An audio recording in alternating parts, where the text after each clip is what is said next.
And hello everybody, welcome back to the channel guys, I hope you're all well. Before we do get into today's video, as always, please do smash that like button and subscribe to the channel for daily Liverpool content. Guys, in today's video we're going to be discussing a bit from the weekend's results, of course, whilst also going through a few other bits and pieces including the headline of today's video. But of course, I haven't gave my sort of match reaction to the game. Of course, yesterday didn't upload, sorry about that. I was very busy for a change, weirdly enough. I usually do post every single day, but as I said, I couldn't give my sort of match reaction. I'm not going to do a match reaction in this game as such, really. I'm just going to be discussing and say, look, I'm proud of the boys.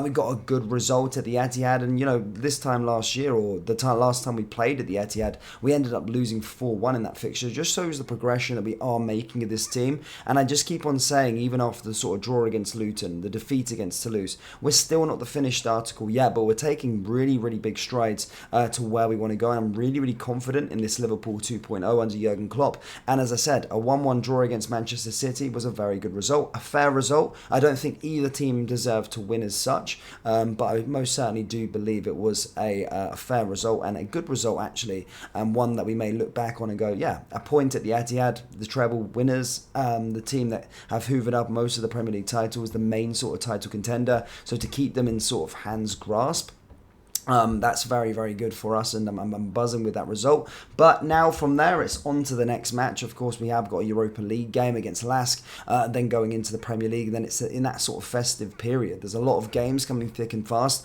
a lot of games that we need to win. But I do think we're in a very good position, having already played those sort of away games against the likes of Tottenham, against the likes of Chelsea, against the likes of City. Now we've kind of brushed off a lot of these sort of stereotypical top 6 games off the list, and we'll have a few at Anfield fairly soon as well. But yeah, a decent run of games now. We've got important games to come up: Fulham at Anfield, Sheffield United away, Crystal Palace away. Then of course we've got Manchester United at home, we've got West Ham at home, then we've got Arsenal at home. So we're going to be playing against the sort of bigger teams, the teams that are kind of up or there or thereabouts within terms of the title race. We're going to be playing them at home, and then throughout to the festive fixtures, we'll get a real good idea of where we're at come January. I really do solemnly believe that. Now, one of the players, of course, I did think a lot of players did kind of stand out, but the man taking the headlines, of course, is Trent Alexander-Arnold, and there's been a lot made about Trent Alexander-Arnold. He's been lauded, and rightfully so. A fantastic goal that he did score, and you know, on international duty, he's been sort of within the English media.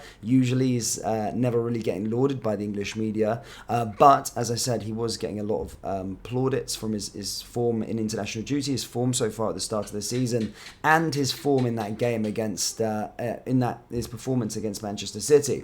Now, a lot has been sparked, there's a lot of conversation been sparked with regards to debate sparked amongst Liverpool supporters, amongst the England fans, whether he's going to be able to sort of change and go to be a midfielder. He came out recently stating that he wants to be a midfielder, he doesn't want to be a right back anymore. However, look, he's the best in the business at right back, I do think. Yes, people do say his defensive work isn't as great, but fantastic going forward, and he's a real attacking threat from that right back position, and for me, he's one of the best right backs, not just in the Premier League, but in world football. Having said that, you know, if he wants to play in the midfield. But this is what Jamie Carragher had to say with regards to it. He said, Trent Alexander-Arnold for Jurgen Klopp will always be a right back.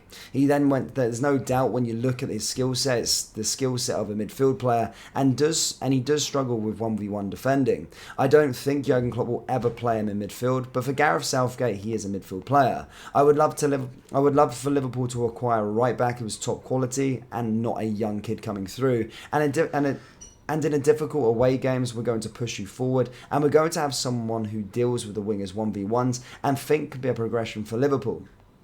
As I stated, Alexander-Arnold has enjoyed more time further up the pitch since being shifted into a hybrid role across the right back in the midfield by Klopp earlier this year. He has recorded 6 assists in his first 5 games in that position and has become an even greater creative outlet for the Reds since the move. So yeah, Jamie Carragher doesn't believe that he is going to be a midfield player for us, unfortunately. And again, it's something that may sort of evolve as time goes on. But as I said, he is the best in that sort of position. There has been links to Jeremy Frimpong recently, so yeah, that could be an interesting one. He would be a high quality right back that would come in and maybe allow him to go up forward, but it's certainly something that we're going to be watching over this next season, whether he is going to sort of just stay in that role further up, whether as someone else is going to be coming in at right back, whether he is going to transition into midfield. It'll be really interesting to see that progression. But wherever he's playing, whether that be in the midfield for England, he was fantastic. Whether he was playing sort of right back or further up, he's been fantastic for Liverpool so far this season. So I'm really, really good to see that Trent is playing at the best of his abilities. Of course, his contract does expire in 2025, and we do have information with regards to a new contract, and reports are stating that Liverpool are in advanced talks with regards to it, and that he will sign a new contract by the turn of the year and by January transfer window. That contract will be signed and sealed, and Trent Alexander-Arnold will be extending his stay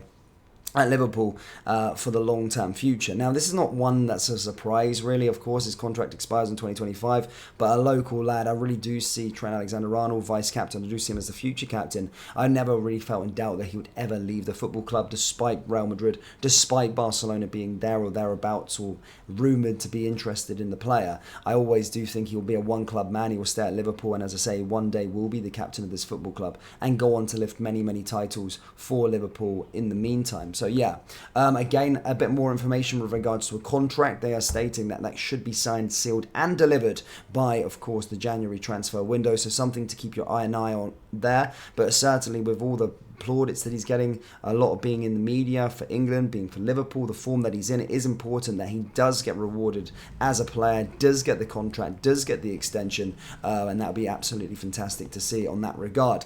A little bit more on Trent Alexander-Arnold, by the way.